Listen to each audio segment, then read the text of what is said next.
orbit of Earth orbit.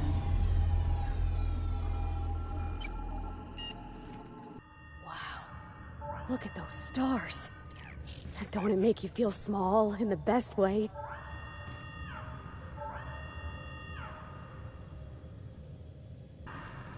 Experiencing evacuation anxiety? Spacer's Choice recommends Zero G Brew. An ale that's good for what ails you.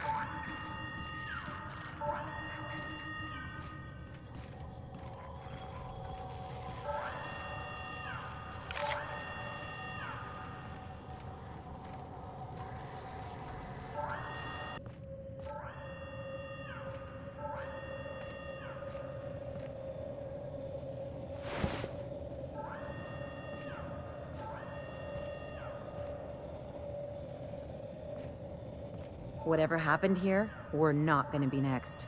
Be ready.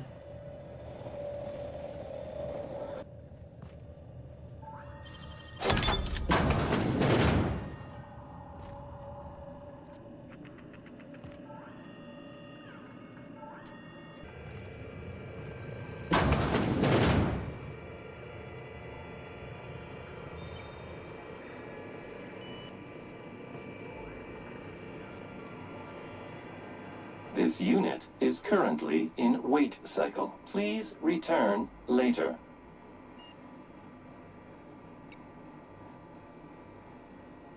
Error.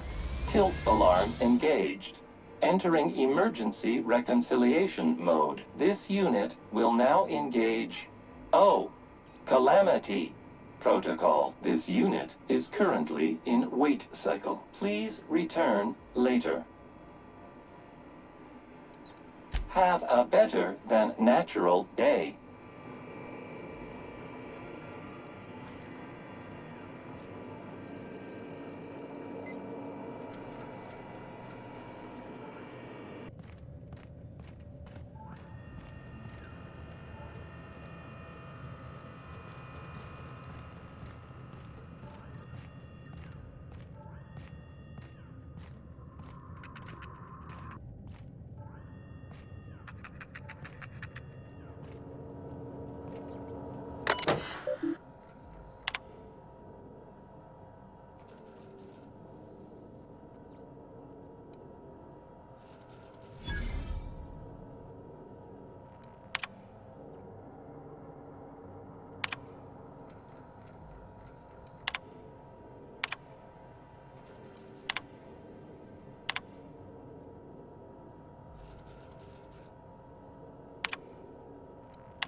Come here.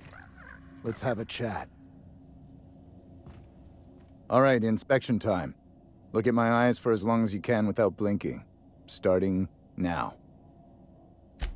Did I stutter? Just do as I say.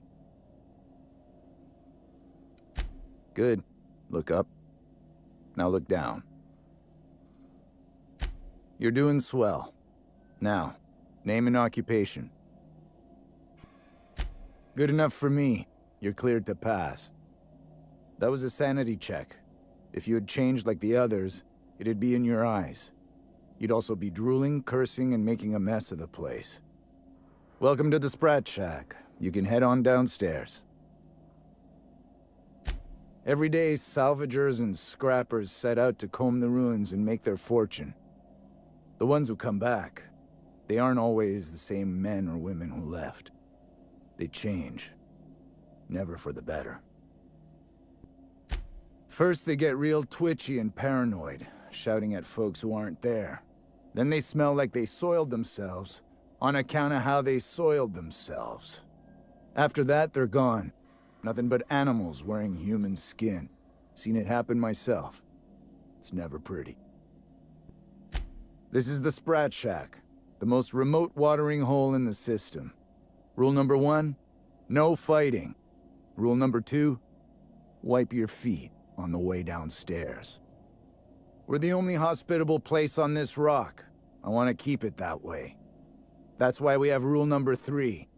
When people change, they stay outside, where they belong. Just don't ask me to dance. This is a sublight bar, so most of our regulars come to plunder the old labs. The facility's locked up behind miles of red tape, so progress is slow. A lot of time to drink and reevaluate, then venture out and try again. Bouncer, bodyguard, law enforcer. I make sure the Sprat Shack gets only the highest caliber of clientele. That's us. And I thought this place was gonna be fun.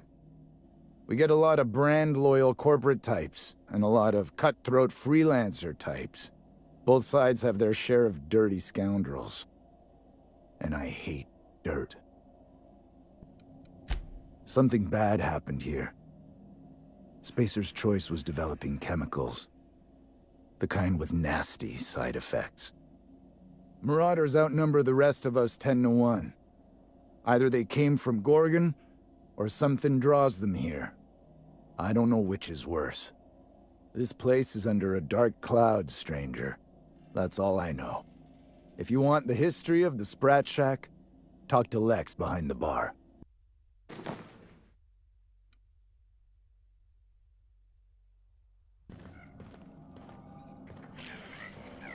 Smell that? Cheap whiskey and stale cigarettes. My kind of place.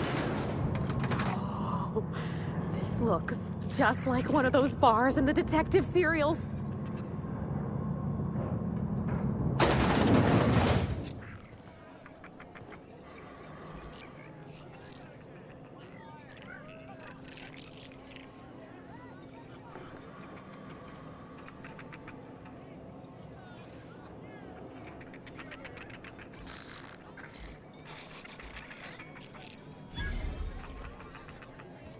Welcome to the Sprat Shack. First one's on the house, and I won't even water it down. What'll it be? Bottoms up. Not every day that Sublight's vice president strolls in through the front door. You here on business? We don't get a lot of you VIP types around here. Let me know if you need anything special. I assume you're here for salvage. Can't help you there. This ain't exactly a library. Most of my regulars are Sublight scavengers. They pick over the ruins of Gorgon, spend their earnings at the bar, and head back out the next day. Vicious cycle, but that's life. You're the first new face I've seen in a while. Lucky. Sure, I knew him. He could get a little dramatic at times, but he was a good guy. Heard he took on a dangerous job. Spent a lot of time coming and going from the Office of Creative Incubation, just down the road. The way he talked about the job, you just knew Lucky had hit pay dirt. Not that I was jealous. Around here, that sort of luck can be hazardous to your health. Awful shame about what happened to him. You really want to hear my story? Law, most everyone around here is sick to death of it by now. Last I saw of Lucky was a few days ago. I went outside for a smoke and a stroll, and I saw this wild canid dragging a bloody limb. So I kicked the canid, scared it off. Get this, the canid was chewing on an honest-to-law human arm. Lucky's arm. Anyway, the arm was clutching a phonograph that mentioned someone named Alex Hawthorne. I did some poking around, and this Hawthorne has a reputation among the salvagers who frequent the bar. So I packaged up the arm nice and tidy and sent it care of the Halcyon Parcel Service. They even gave me a discount on the hazardous waste removal stamp. No kidding. And now you're here? Colony feels smaller than you'd think some days. I'm glad I was here to see this confluence of events, you know? The stars really aligned on this one. And here I am, smack dab in the middle. 3rd floor. Once I figured he wasn't coming back to pay his tab, I left his room unlocked to air it out. You can help yourself to anything you left behind. Fair warning, I've been letting the regulars use it for a quick lie down. Just wash your hands when you're done. Trust me. Spacer's Choice used to brew pharmaceuticals in these parts. That's why the asteroid smells like an old gym sock. They say Adrenatime came from here, just down the road at the old R&D lab. Very hush-hush back in the day. Roscoe might tell you more. He spent some time around here before the bar opened up, and I trust him well enough. There's always Leonora, my favorite customer over in the storage room on the second floor. Keeps to herself and always closes out her tab.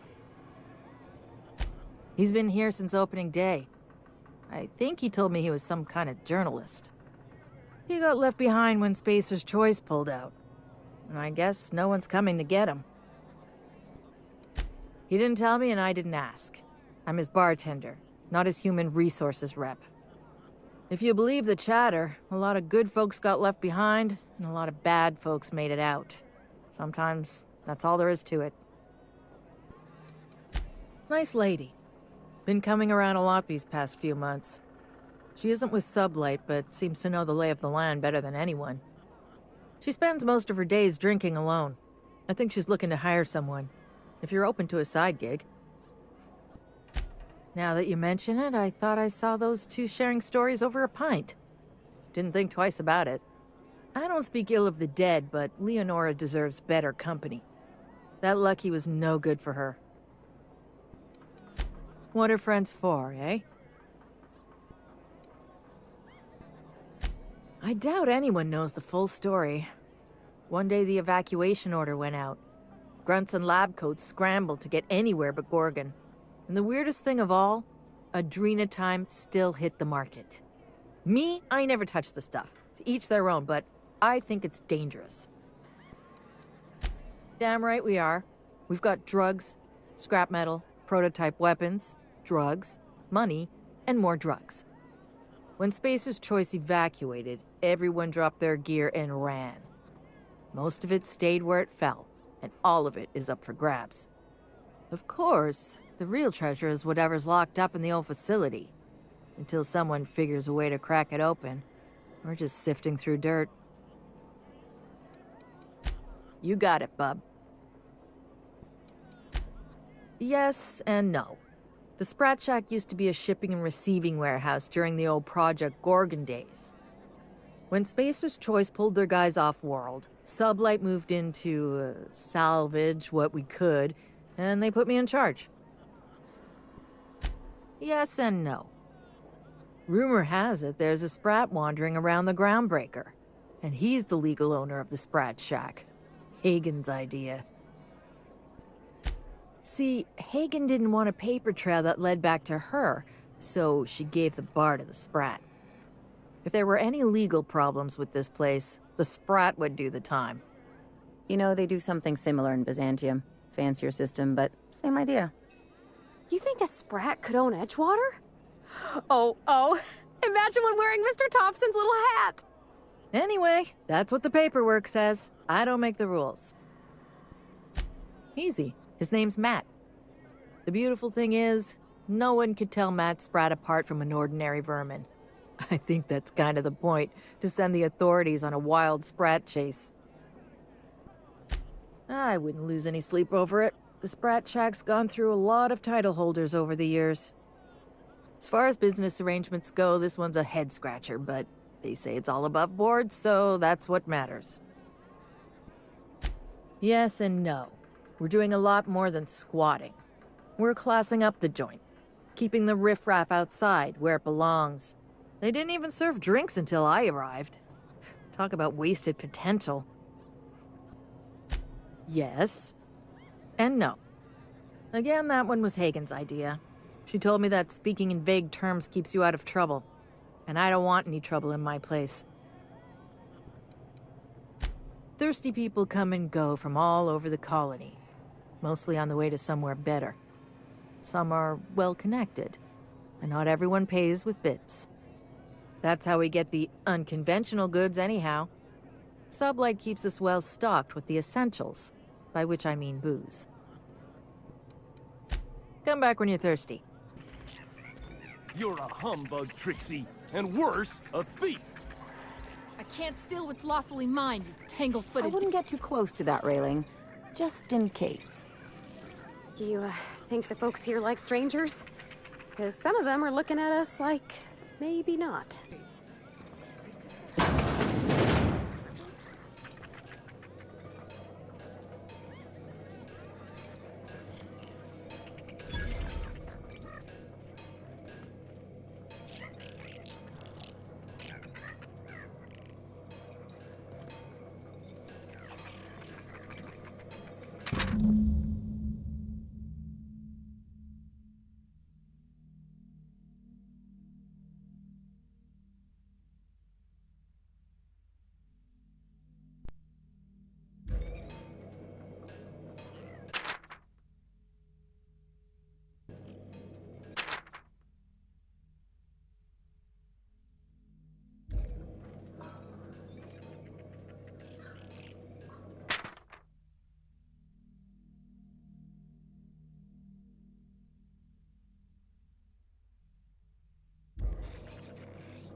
As a medical professional, I gotta say, that is very well preserved and disgusting.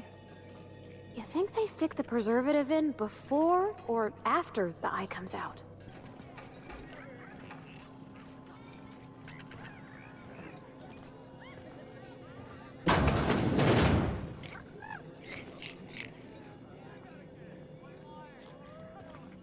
Jerome would have loved this place.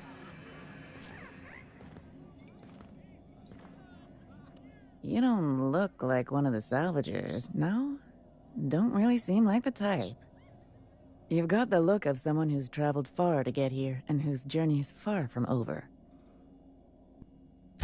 Confidence. The scavengers around here, they're faking it. You're the real deal. I don't know if you're bound for the old ruins, but in case you are, can you look into something? I'd do it myself, but of course, the Marauders would eat me alive. Looking for something out there. Been paying Sublight to help me, but they haven't made much progress. It is to me, but apparently it's junk to Sublight. My husband and I worked on Gorgon during the good times. Jerome was on maintenance duty. I cleaned out test tubes till they sparkled. Nowhere good, that's for sure. In his final hours, Gorgon was a war zone. Violence broke out in the labs. The hills were full of marauders. You couldn't take a leisurely stroll without an armed escort. When the order came through to evacuate, non-essential personnel drew a lottery to see who would board the first wave of ships. Jerome won. I lost. As soon as I wasn't looking, Jerome switched our tickets and pushed me to the front of the line. I got to leave. Jerome stayed behind. I never saw him again. A broken heart, that's what. This place is greedy. It took my Jerome, and it would have taken me too. I just want one thing back. His old hip flask. I gave it to him the day we signed our marriage contract, and he carried it wherever he went. I know it's still here. No point in denying it, he died on this rock, likely torn apart by marauders, unless he took care of himself on his own terms. I don't like to imagine what happened, but I know I have to accept it. You'd really do that for me? Law, and I'll bet you're worth 10 of those Sublight sprats. I don't have much, but if you help me, there's a little set aside for the occasion. Jerome used to drink with his buddies in a small kitchen opposite the maintenance shed. Might be a good place to check first. Yeah? That old flirt? Yeah, I let him buy me a drink or two. He talked my ear off about exciting jobs he'd done. All lies, I'm sure. He fell asleep with his head on my shoulder. That man had baggage like you wouldn't believe. I didn't think anyone could be lonelier than me. He bragged about having the key to some sort of maintenance area in one of the old buildings. I never saw it, so I just assumed he was talking himself up. He also asked if I wanted to see something gross and slimy he kept in his room, but I declined, politely. He put on quite a front, but I think he was weary, like he'd seen too much and had too little to show for it. Guess we were kindred spirits in a way. Sure thing. My condolences if you two were close. The lab coats kept quiet about the project, but the air was charged with excitement. You could feel it wherever you went. They wanted to change the world. A tenfold boost to worker productivity with no side effects? Who wouldn't salivate at the thought? I don't know what went wrong, but when the shit hit the fan, it sprayed everyone in its path, including me.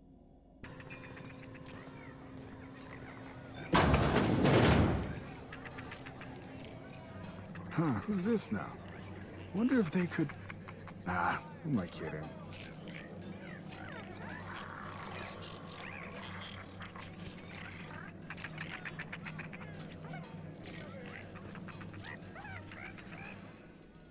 Holy shit, a fresh face. Haven't seen your like in years. Don't know what brought you to the most dangerous corner of this solar system, pal, but you're welcome here. Oh, you talked to Lex yet? She tell you to keep it civil? You wouldn't guess to talk to her, but that lady's got a mean left hook.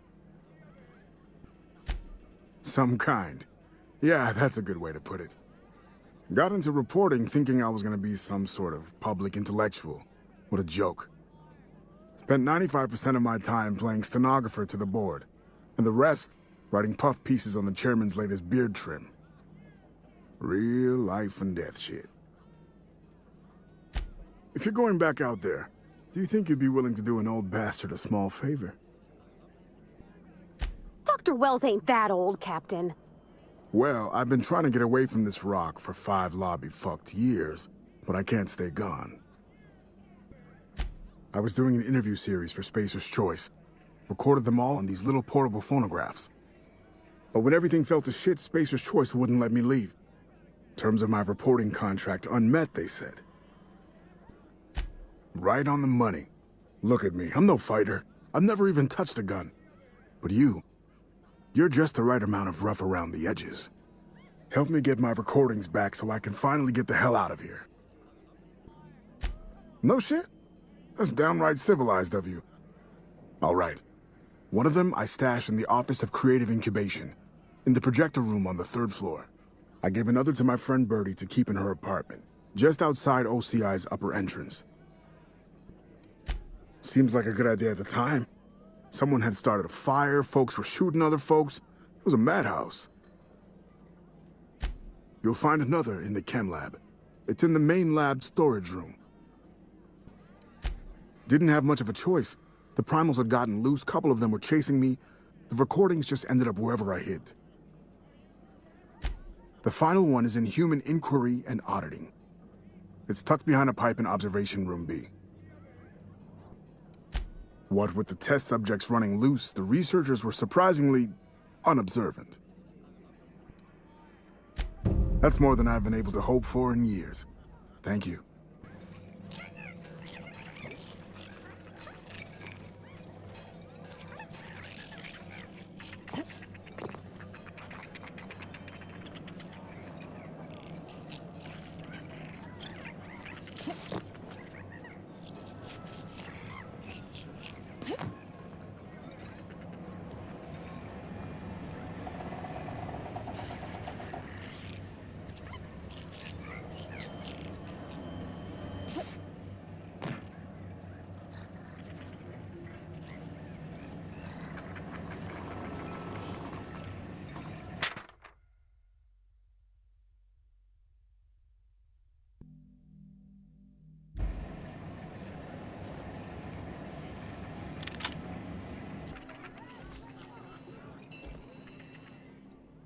That was my salvage, Trixie! You had no right to it then, and you've no right to it now! A disagreement between professionals. None of your business. I risked my life sneaking around Marauders to claim that wreck. And I didn't see your name on it. Now you've done it. Eat fist! All right, that's enough! This is a family establishment! You want to make a mess? You make it outside! But this was personal, Lex. It's a question of salvage. That wreck was gonna make me a fortune. Hey, didn't I warn you about sticking your nose where it doesn't belong? It's the same fight every day. 5 years we've been at this, and we still can't agree on how to properly tag salvage. Now you two listen, this is my place. While you're in the Sprat Shack, you'll sit quietly, or I'll forbid you to come here at all. Is that understood? Fair's fair. I'll have a stout, and we'll settle this later on our own terms. It's no good to leave a fight unresolved. If I don't do something, these two are gonna be at each other's throats. Would you do me a favor and weigh in as a third party? I can use an unbiased set of eyes on the problem, and an outsider like you fits the bill. Aye, aye, ma'am. Freddy, Trixie, go on and make your case to the generous stranger. I'll start, seeing as I'm the one who's been most wronged in this equation. Oh, very formal. Freddy the Scab, freelancer for sublight salvage and shipping. Same as my father before me. Junkyard Trixie. Also a salvage freelancer. Though, I've been at it longer than Freddy. May I first say what an honor it is to stand in your company. Your exploits with Miss Hagen are the stuff of legend. So, just up the road and due east of here, there's a shipwreck lodged in the mountainside, right? I staked my claim on that wreck. Then I wandered in for a drink. An hour later, Trixie swaggers in bragging about her salvage. Ugh, the nerve of some people. When I found the shipwreck, there were no salvage mark. See, the whole area was teeming with bloodthirsty marauders. So I snuck around and added my tag, clear as day, so no drunken idiots could claim the salvage out from under me, Freddy. For the record, when I heard the marauders coming, I left. Trixie must have set her mark down after me. Quit leading the prosecution, Hullhead. Anyway, that's my story, ma'am. I drew next in the dirt, with my toe. Wouldn't surprise me in the least, but that doesn't mean it ain't mine. In all my years, I've never heard a more contentious argument. I don't envy your shoulders for bearing the weight of responsibility. You've heard it from them both. So, who gets the salvage? She can't do that. Lex, can she do that? I'm afraid so, Trixie. If you don't like it, you can become a vice president yourself and do as you like. Congratulations. Here's a 6-pack on the house, your adjudication fee, and your finder's fee for the salvage. Come and chat if you're ever feeling thirsty. We could always go back and rile him up again later. That's my captain.